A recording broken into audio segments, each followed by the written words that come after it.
HTMLలోని ప్రతి ఎలిమెంట్‌కి డిస్‌ప్లే అనే ప్రాపర్టీకి డిఫాల్ట్‌గా వాల్యూ అనేది ఈ మూడిట్లో ఏదో ఒకటి ఉంటుంది. ఇన్‌లైన్ కానీ, బ్లాక్ కానీ, ఇన్‌లైన్ బ్లాక్ కానీ. కొన్నిటికి ఇన్‌లైన్ ఉంటుంది. కొన్నిటికి బ్లాక్ ఉంటుంది. కొన్నిటికి ఇన్‌లైన్ బ్లాక్ ఉంటుంది. మనము CSS‌ని యూజ్ చేసి ఈ డిఫాల్ట్ వాల్యూస్ అనేవి చేంజ్ చేసుకోవచ్చు. ఈ మూడిటికి డిఫరెన్స్ అనేది చూద్దాం ఇప్పుడు.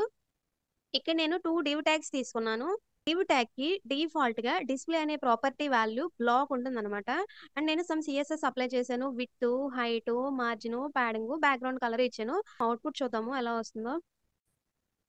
ఏ ఎలిమెంట్స్‌కి అయితే డిస్‌ప్లే అనే ప్రాపర్టీ బ్లాక్ ఉంటుందో దానిలో కంటెంట్ న్యూ లైన్‌లో స్టార్ట్ అవుతుంది. దాని యొక్క ప్రీవియస్ లైన్‌లో స్పేస్ ఉన్నా సరే నెక్స్ట్ లైన్‌కి వెళ్లి అక్కడ స్టార్ట్ అవుతుంది. అండ్ వీటిని బ్లాక్ లెవెల్ ఎలిమెంట్స్ అని కూడా అంటాము. బ్లాక్ లెవెల్ ఎలిమెంట్స్‌కి విడ్త్ అనేది మనం మెన్షన్ చేయకపోతే, ఫుల్ విడ్త్ అనేది ఆక్యుపై చేస్తుంది. అంటే బ్రౌజర్ విండో యొక్క విడ్త్ ఎంతైతే ఉంటుందో అంత ఆక్యుపై చేసేస్తుందనమాట. విడ్త్ మనం మెన్షన్ చేస్తే ఎంతిస్తే అంత అక్కడ తీసుకుంటుంది. హైట్ అనే ప్రాపర్టీ కూడా యూజ్ చేయొచ్చు.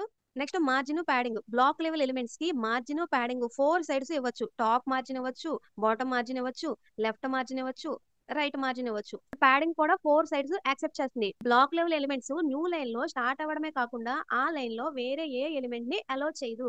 ఇక్కడ 2 డివ్ ట్యాగ్సే తీసుకున్నాము. 2 బ్లాక్ లెవెలే కాబట్టి ఎలాగో అవి న్యూ లైన్‌లోనే స్టార్ట్ అవుతాయి. సపోజ్ నేను ఇక్కడ ఒక స్పాన్ ట్యాగ్ తీసుకున్నా. స్పాన్ ట్యాగ్‌కి డిస్‌ప్లే అనే ప్రాపర్టీ ఇన్‌లైన్ ఉంటుంది. స్పాన్ ట్యాగ్ కూడా న్యూ లైన్‌లోనే వచ్చేసింది. ఎందుకనంటే దాని ముందున్న div block level. Block level ఏం చేస్తుంది? ఆ లైన్‌లో వేరే ఎలిమెంట్‌ని అలౌ చేయదు. కాబట్టి స్పాన్ ట్యాగ్ న్యూ లైన్‌లో స్టార్ట్ అయిందన్నమాట.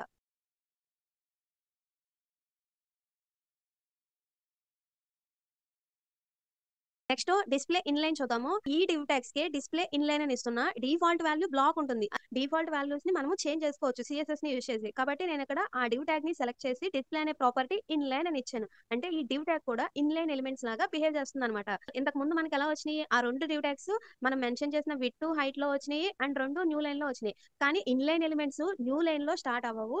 అండ్ విడ్త్, హైట్ కూడా మనం ఇచ్చింది అక్కడ అప్లై అవ్వదు. నేనిక్కడ ఎంత విడ్త్ ఇచ్చినా అది అప్లై అవ్వదు. విడ్త్, హైట్ ప్రాపర్టీస్ అనేవి ఇన్‌లైన్ ఎలిమెంట్స్‌కి వర్క్ అవ్వవు. మనం ఎంత ఇచ్చినా బ్రౌజర్ ఇగ్నోర్ చేసేస్తుంది. కానీ విడ్త్ అనేది దేని బేస్ మీద ఉంటుంది అనంటే, మనం ఇక్కడ రాసిన కంటెంట్‌ని బట్టి అక్కడ దాని యొక్క విడ్త్ అనేది, హైట్ అనేది ఇంక్రీజ్ అవుతా ఉంటుందన్నమాట. ఇప్పుడు నేను అడిషనల్‌గా కంటెంట్ రాస్తున్నా. దాన్ని బేస్ చేసుకొని ఆ ఇన్‌లైన్ ఎలిమెంట్ యొక్క విడ్త్, హైట్ ఉంటుంది కానీ మనం ఇచ్చింది అక్కడ అప్లై అవ్వదన్నమాట. ఇన్‌లైన్ ఎలిమెంట్స్ న్యూ లైన్‌లో స్టార్ట్ అవ్వవు. అండ్ వాటికి విడ్త్, హైట్ అప్లై అవ్వదు. Next margin. ఇన్‌లైన్ ఎలిమెంట్స్‌కి మార్జిన్ అనేది టాప్, బాటమ్ అప్లై అవ్వదు. ఓన్లీ లెఫ్ట్, రైట్ మాత్రమే మార్జిన్ అనేది అప్లై అవుతుంది. సపోజ్ నేను ఇక్కడ మార్జిన్ అనేది 50 పిక్సెల్స్ ఇస్తున్నా. లెఫ్ట్, రైట్ వర్క్ అవుతుంది కానీ టాప్, బాటమ్ అలానే ఉంటుంది. Next padding. పాడింగ్ అనేది 4 సైడ్స్ మనం ఇచ్చింది అప్లై చేస్తుంది. కానీ టాప్ పాడింగ్‌కి, బాటమ్ పాడింగ్‌కి సమ్ ఇష్యూస్ వస్తాయన్నమాట. ఎలా అంటే ఇక్కడ నేను పాడింగ్ అనేది ఒక 30 పిక్సెల్స్ ఇస్తున్నా. ఆ ఎలిమెంట్ యొక్క టాప్ అనేది పైకెళ్ళిపోతుంది. ఎందుకనంటే టాప్ పాడింగ్, బాటమ్ పాడింగ్ అనేది ప్రాపర్‌గా వర్క్ అవ్వదనమాట ఇన్‌లైన్ ఎలిమెంట్స్‌కి. దాని ముందు ఏదన్నా ఒక ఎలిమెంట్ ఉంటే దానిలోకి ఓవర్‌లాప్ అయిపోతుంది. నేనిక్కడ ఒక పారాగ్రాఫ్ తీసుకుంటున్నాను. ఆ పారాగ్రాఫ్ కంటెంట్ మీదకి వెళ్ళిపోతుంది పాడింగ్ అనేది ఇచ్చేటప్పటికి. దాని యొక్క టాప్ ఎలిమెంట్స్‌తో కానీ, బాటమ్ ఎలిమెంట్స్‌తో కానీ ఓవర్‌లాప్ అయిపోతా ఉంటుంది. సో, నేనిక్కడ ఇంకొక పారాగ్రాఫ్ తీసుకుంటున్నాను లాస్ట్‌లో.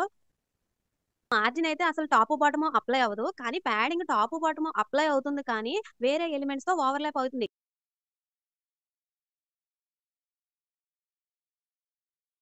Next inline black. నేను ఆ డివ్ ట్యాగ్‌కే డిస్‌ప్లే అనే ప్రాపర్టీ ఇన్‌లైన్ బ్లాక్ అని ఇస్తున్నాను. ఇన్‌లైన్ బ్లాక్ అనేది కూడా బ్లాక్ లెవెల్ లాగానే కానీ ఆ రెండిటికి ఒకే ఒక్క డిఫరెన్స్. డిస్‌ప్లే అనే ప్రాపర్టీ ఇన్‌లైన్ బ్లాక్ అనుంటే ఆ ఎలిమెంట్ న్యూ లైన్‌లో స్టార్ట్ అవ్వదు. ఒకవేళ ఆ లైన్‌లో ప్లేస్ లేకపోతే అప్పుడు న్యూ లైన్‌లో స్టార్ట్ అవుతుంది కానీ రిమైనింగ్ అన్ని బ్లాక్ లెవెల్‌లో ఏవైతే అప్లై అవుతాయో సేమ్ అన్ని డిస్‌ప్లే ఇన్‌లైన్ బ్లాక్‌లో కూడా అప్లై అవుతాయి. జస్ట్ ఆ కంటెంట్ అనేది న్యూ లైన్‌లో స్టార్ట్ అవ్వదనమాట. నేను డిస్‌ప్లే ఇన్‌లైన్ బ్లాక్ ఇచ్చాను కదా! ఇక్కడ నేను మార్జిన్, పాడింగ్ డిక్రీజ్ చేస్తున్నాను. స్క్రీన్‌లో కనిపించడం కోసం పాడింగ్ 10 పిక్సెల్స్ ఇస్తున్నా. ఆ 2 డివ్స్ సేమ్ లైన్‌లోనే స్టార్ట్ అయినాయి. విడ్త్ అప్లై అయింది. హైట్ అప్లై అయింది. అండ్ మార్జిన్, పాడింగ్ కూడా అప్లై అయింది. మార్జిన్ 4 సైడ్స్ అప్లై అవుతుంది. పాడింగ్ కూడా 4 సైడ్స్ అప్లై అవుతుంది. నేను పాడింగ్ కొంచెం ఇంక్రీజ్ చేస్తున్నాను. 20 పిక్సెల్స్ ఇచ్చాను. 30 పిక్సెల్స్ ఇస్తున్నా. ఇంకా ఎక్కువ ఇస్తున్నా. మనకి పాడింగ్ కూడా అప్లై అయింది 4 సైడ్స్. నేను ఇక్కడ విడ్త్, హైట్ తీసేస్తున్నాను.